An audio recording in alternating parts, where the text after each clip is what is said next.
Assalamualaikum warahmatullahi wabarakatuh.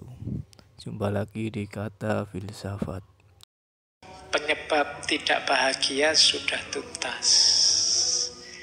Dihindari tadi yang dijelaskan di awal. Sekarang Russell ingin membahas sumbernya bahagia. Apa saja itu kalau kalian ingin bahagia? Yang pertama dan kedua, semangat dan kasih sayang. Hidup yang penuh semangat dan cinta, baik cinta yang diberikan maupun cinta yang diperoleh, itu membahagiakan.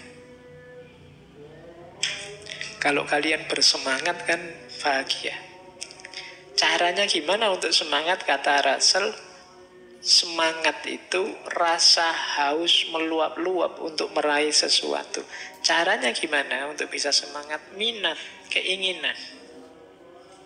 Lakukan apa yang memang cocok dengan dirimu jadi keinginanmu. Kamu akan semangat. Jadi orang yang tidak punya cita-cita, tidak punya keinginan, sulit bahagia karena melakukan apapun kurang semangat.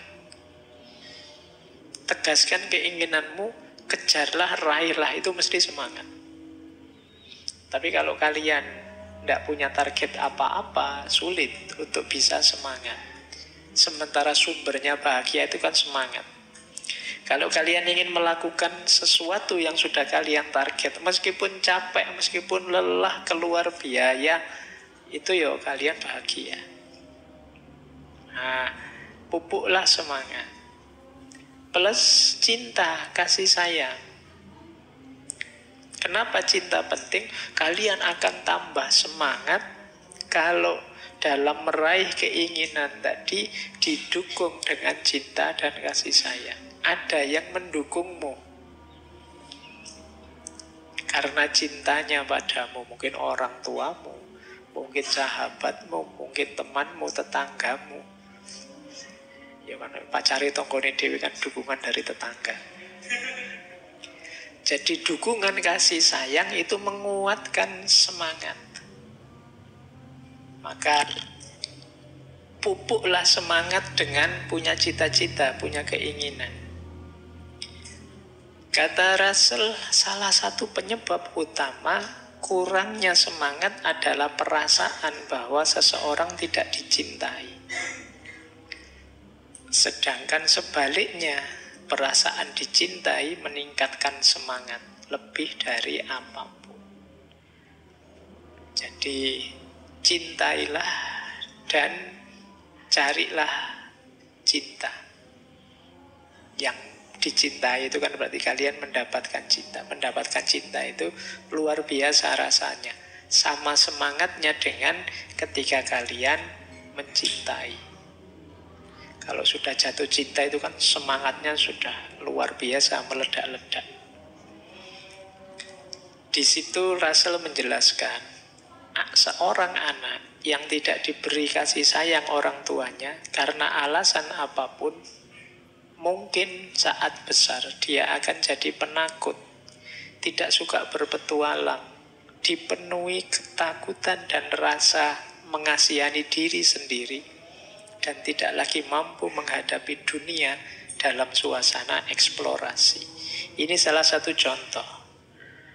Seorang anak yang tidak dapat dukungan cinta, hidupnya ya males-malesan. Dia serba takut karena tidak ada yang mendukung dia. Maka ini penting ya untuk orang-orang di sekeliling kita. Ayo kita dukung semuanya saja dengan perhatian kita, kasih sayang kita. Siapapun itu, mungkin saudara, mungkin teman, teman sekelas, teman kos-kosan. Ayo saling mendukung dalam cinta. Karena begitu kita sadar ada orang yang penuh kasih sayang pada kita dan mendukung kita, itu kan kita semangat mewujudkan mimpi-mimpi kita. Tapi kalau kita merasa diabaikan, merasa sendirian, ya kita tidak terlalu semangat meraih cita-cita dan keinginan kita. Ini sumber kebahagiaan. Ayo mencari cita-cita yang mulia dan mencari relasi teman yang mendukung, yang penuh cinta dan kasih sayang. Terus kata Russell lagi, Sumber kebahagiaan lagi apa? Keluarga. Keluarga jadi dasarnya kebahagiaan. Kalau keluarganya ngaco dan kacau, sulit kita bahagia. Jadi keluarga itu kan tempat bersandar kita dalam hidup, apapun yang terjadi. Senang, sedih, gembira maupun berduka, itu kan larinya kita ke keluarga. Maka kehidupan keluarga yang kokoh adalah sumber kebahagiaan yang besar. Termasuk nanti teman-teman kalau sudah punya keluarga sendiri, punya anak, ini membuat kita, harapan kita lebih besar. Keinginan-keinginan, target-target muncul, semangat kita tambah tinggi karena dukungan kasih sayang dari keluarga. Russell sendiri bilang, bagi saya pribadi, secara pribadi, saya telah menemukan kebahagiaan saat menjadi orang tua yang lebih besar daripada kebahagiaan lainnya yang pernah saya alami. Jadi begitu punya anak, dia merasa bahagia luar biasa dibandingkan kebahagiaan apapun. Jadi begitu punya anak, dia merasa lebih semangat lagi mencapai ini, itu, dan lain sebagainya demi keluarga, untuk bisa berbahagia di dunia ini, kata Russell. Apalagi ketika masa muda sudah lewat, kita perlu merasa diri ini bukan sekedar individu yang terasing, yang hari-harinya akan segera berakhir, tapi menjadi bagian dari arus kehidupan yang mengalir dari benih pertama menuju masa depan yang jauh dan belum diketahui. Karena ada keluarga, kita kan merancang hidup kita ini panjang. Ya kalau nanti saya tidak ada, dilanjutkan anak saya dilanjutkan cucunya. Maka kita membangun legasi secara sangat bersemangat.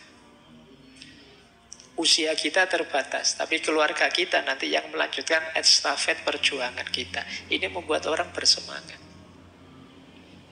Ini kan semuanya nanti kan masing-masing kepala rumah tangga dan semuanya juga punya rumah tangga, punya keluarga. Perhatikan aspek ini. Jadilah keluarga yang saling mendukung dalam cinta dan kasih sayang. Saya lanjutkan, kalau ini uraiannya sudah banyak. Pekerjaan juga membahagiakan.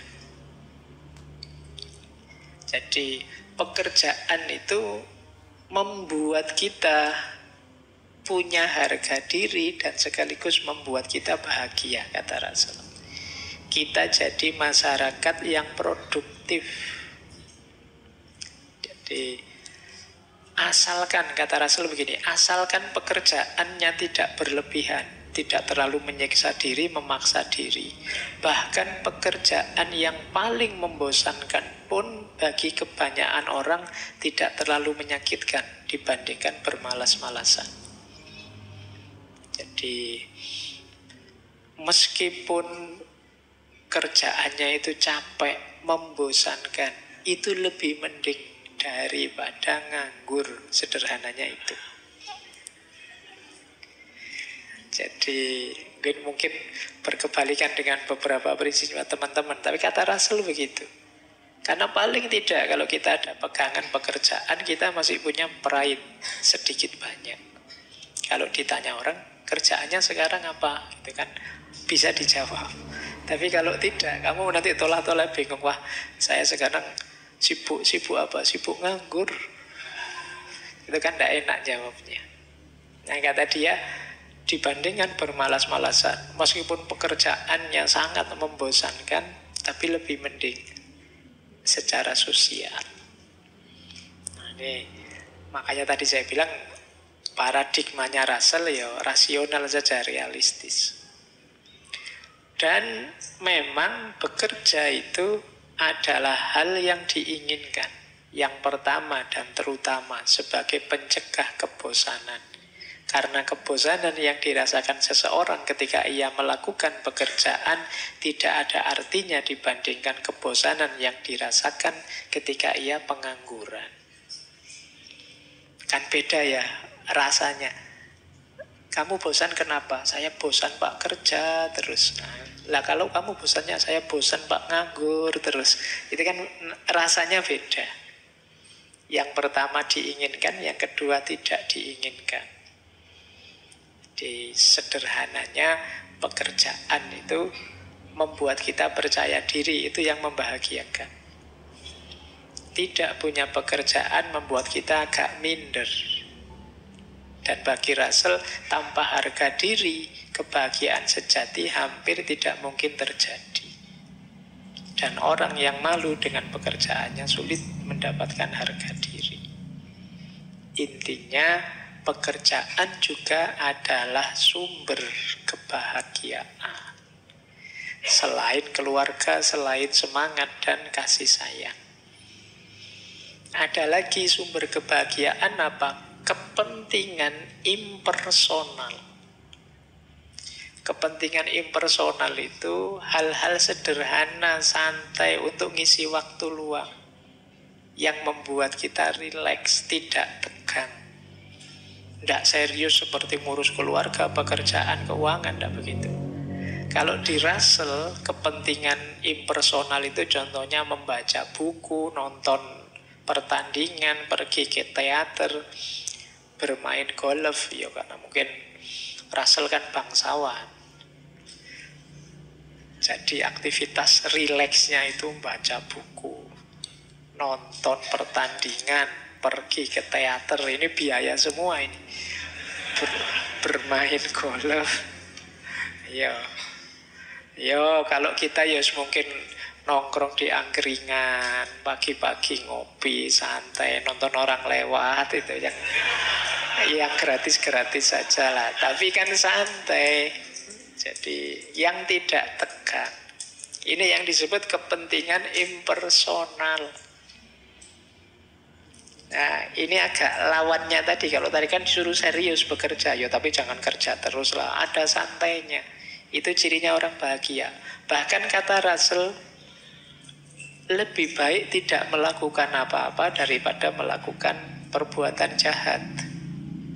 Nah, berarti boleh tadi ya kalau kalian ditanya, kerja apa? Enggak, saya masih nganggur. Lu kok masih nganggur? Lebih baik tidak melakukan apa-apa daripada melakukan perbuatan jahat. Ini jawabannya ya, nanti kamu nggak usah grogi. Jadi separuh dari pekerjaan yang bermanfaat di dunia adalah memerangi pekerjaan yang merugikan. Jadi diam saja itu termasuk masih menguntungkan daripada jahat. Ada quotes yang menarik dari Russell, "The time you enjoy wasting is not wasted time." Kita kan sering ada istilah menyia-nyiakan waktu. Kamu melakukan apa saja sih, tidak penting, tidak penting, itu menyia-nyiakan waktu.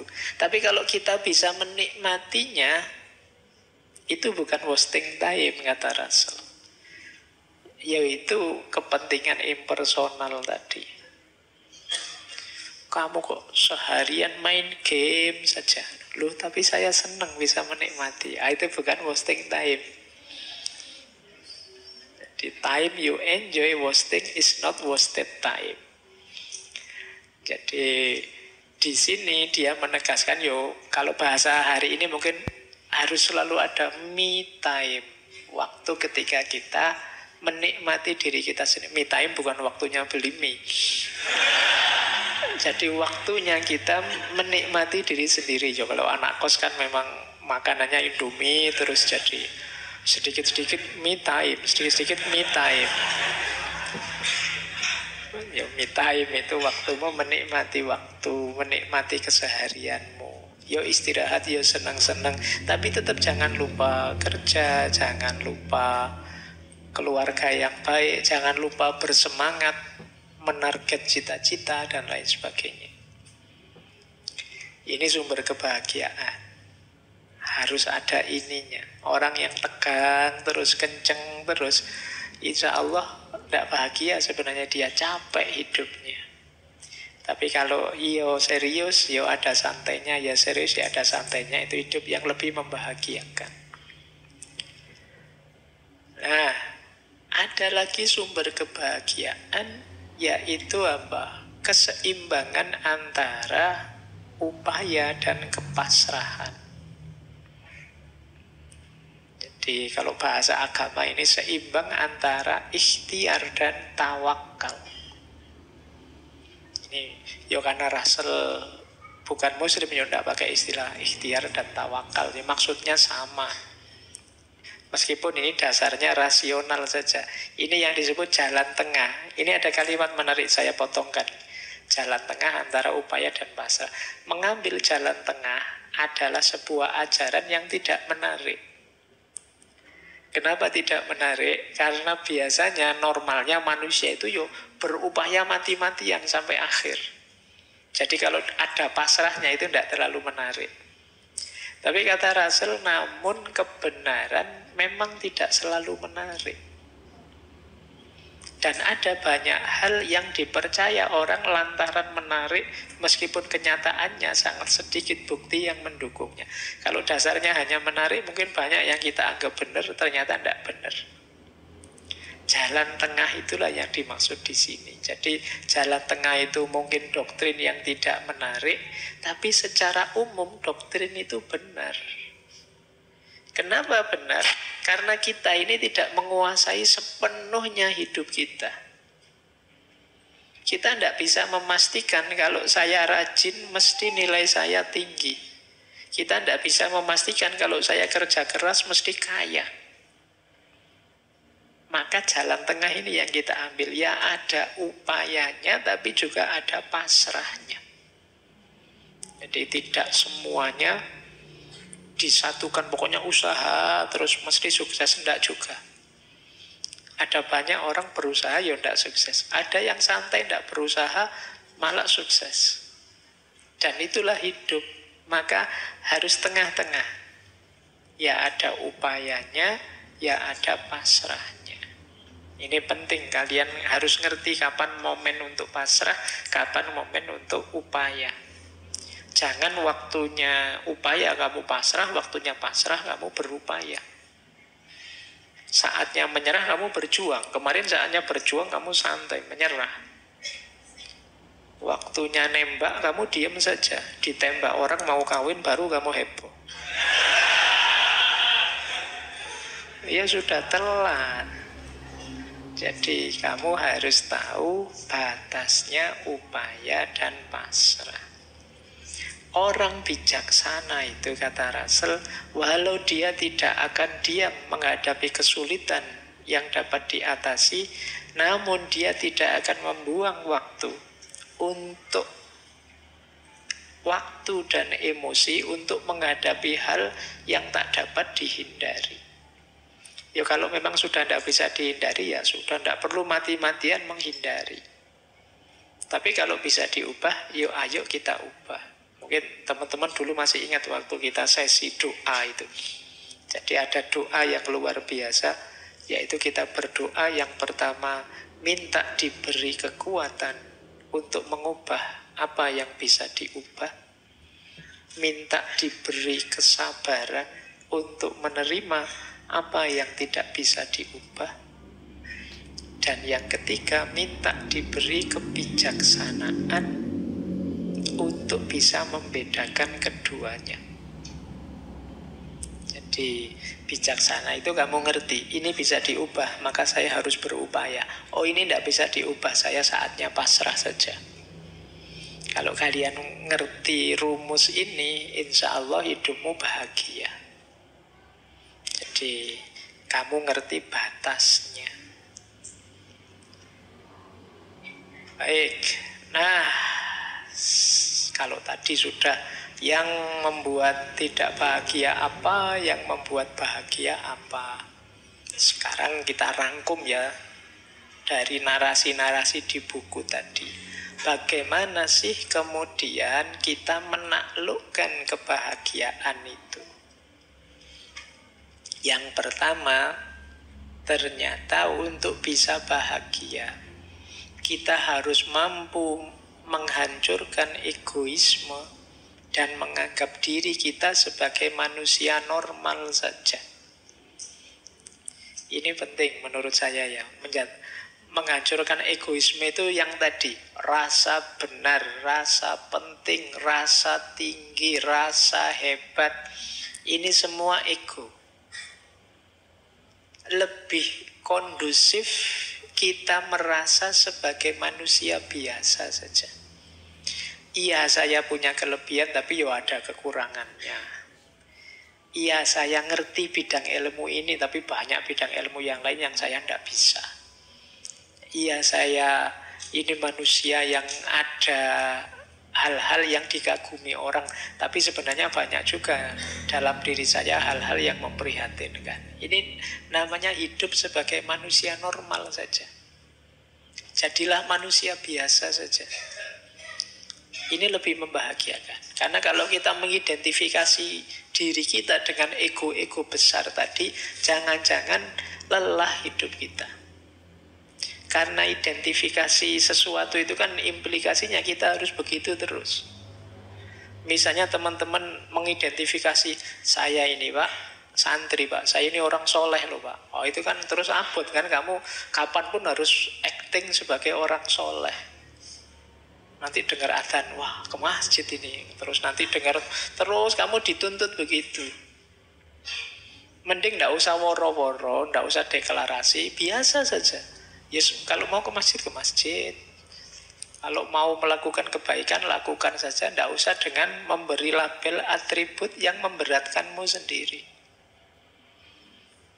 Jadi, itu yang disebut kesadaran sebagai manusia biasa saja. Itu akan lebih membahagiakan. Yang kedua, berhentilah bersikap perfeksionis, menipu diri sendiri. Kalau iya bilang iya, kalau tidak bilanglah tidak. Tidak usah perfeksionis. Orang tahu kok semua orang itu ada kurangnya, tidak ada manusia yang sempurna. Kadang-kadang salah sedikit, kadang-kadang khilaf sebentar, manusiawi. Tidak usah menipu diri. Itu akan lebih memberatkan kita. Tidak usah terlalu banyak pakai topeng lagi. Topeng kita sudah banyak dalam hidup ini. Biar tidak lelah. Yang membuat kita lelah itu kan karena kita menipu diri kita sendiri. Misalnya kalau ditanya, ngantuk enggak mas ngaji kayak gini? Enggak Pak, saya melek terus. Tapi pas ngaji deklak-dekluk itu kan kamu berat sendiri. Nanti ada temennya lihat malu kan kamu. Coba tadi bilang saya kadang-kadang ngantuk Pak. Itu kan lebih santai. Tapi karena kamu menipu dirimu sendiri, berat akhirnya. Jadi konsekuensi yang harus kamu tanggung. Yang ketiga, untuk bisa bahagia, yuk berjuang, bekerja keras mencapai tujuan. Ya, kita harus berikhtiar, berusaha. Sambil tadi ngerti batasnya kapan pasrah. Dan jangan dibiasakan menyalahkan keadaan, mencari kambing hitam. Biasa kok hidup itu ada sukses, ada gagal. Ada lulus, ada tidak lulus. Biasa, memang rumusnya hidup begitu. Ada senang, ada susah. Wajar itu sudah. Tidak usah cari kambing hitam, tidak usah menyalahkan keadaan. Nanti tambah berat. Wah ini gara-gara temanku ini tiap malam ngajak begadang saja, tidak lulus mata kuliahku. Lalu kamu sendiri mau diajak begadang. Disalahke kancane. Jadi sudahlah, kalau sudah begitu efeknya memang begitu. Karena kamu begadang tidak lulus, biasa saja. Iya sih Pak, berarti besok saya harus lebih baik lagi. Kan begitu saja.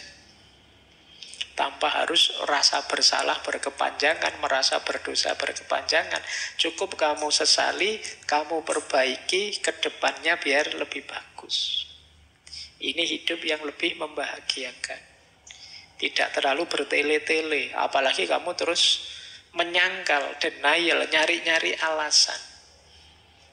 Saya itu sebenarnya rajin loh Pak. Saya tidak tahu saya kemasukan apa saya semester ini. Nggak usah pakai alasan macam-macam lah. Ya sudahlah, diterima saja. Ya wajar kok orang itu kadang senang, kadang susah, kadang gagal, kadang sukses. Asal kita bisa menata diri sehingga terus progres tambah baik, itu sudah luar biasa. Yang keempat, ayo kita minimkan ketakutan-ketakutan, kecemasan-kecemasan yang tidak perlu. Mari kita sadari kadang-kadang kecemasan kita itu tidak beralasan, sia-sia saja. Cemas itu kan biasanya tentang yang akan terjadi ke depan.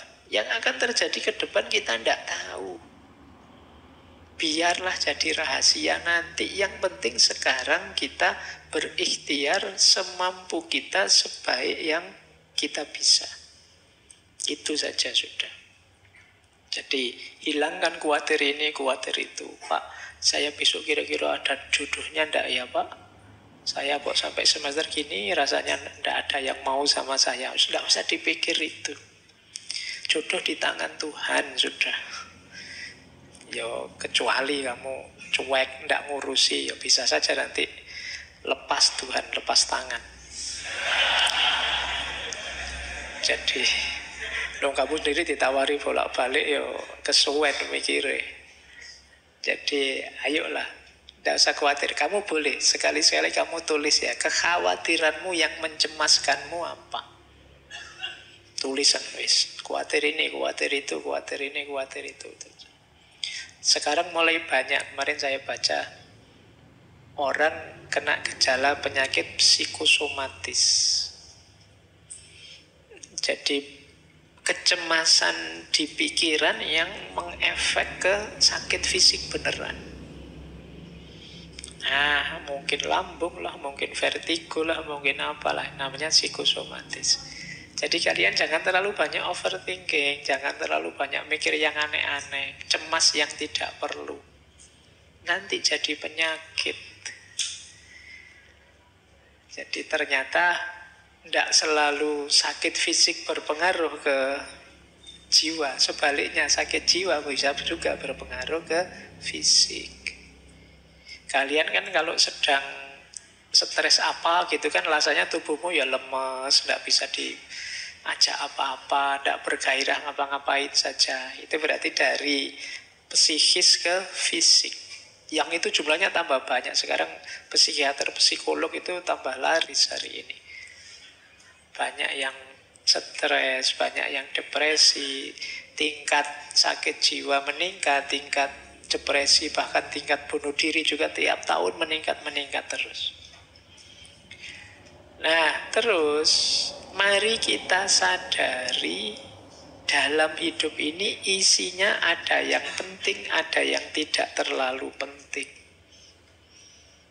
Tidak semuanya harus diutamakan. Kita nikmati saja. Kadang-kadang ada hal sepele, hal tidak penting, ya tidak apa-apa, kita nikmati saja. Itu namanya kita sadari masalah hidup ini ya, tapi juga yang tidak terlalu penting jangan terlalu dipentingkan. Biar tidak terlalu sibuk kita. Biasanya kalau masih muda itu ingin semua masalah dipanggul sendiri. Tidak hanya masalah pribadi, mungkin masalah kampusnya, masalah negaranya, masalah dunia. Kok apa ingin diselesaikan sendiri? Iya, kamu boleh komen kecil-kecil, boleh usul sedikit-sedikit, tapi tidak semuanya harus kamu perjuangkan sendiri. Kamu harus punya prioritas-prioritas biar hidupmu lebih bahagia. Kenapa Mas kok belakangan gelisah? Saya mikir peradaban manusia hari ini itu loh Pak. Ya kalau sudah ngobrol itu diajak ke angkringan, saya ngangkring, yuk Mas tak traktir wis. Daripada kabotan mikir dunyo ya. Mikir kuliah saja pontang-panting kamu. Ya nikmati hidupmu. Kamu boleh usul, boleh punya gagasan ini itu, tapi tidak harus semua masalah kamu panggul sendiri. Nah, yang terakhir, cara menaklukkan kebahagiaan adalah jangan biarkan dalam situasi apapun pikiranmu macet, rasionalitasmu tidak jalan. Harus terus hidup akalmu. Jadi ini kuncinya manusia dan kemanusiaan itu kan akalnya yang hidup.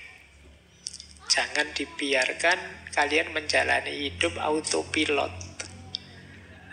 Autopilot itu, loh tiba-tiba sudah seminggu ya, kok cepet ya, sudah 1 bulan ya, itu kemungkinan hidupmu autopilot. Jalan seperti biasanya. Yuk mulai agak diseriusi. Putusan demi putusan, langkah demi langkah. Biar tambah baik kualitas diri kita. Dan biar kita tambah bahagia. Nah, ini kesimpulan-kesimpulan dari cara menaklukkan kebahagiaan. Dari bukunya Russell tadi.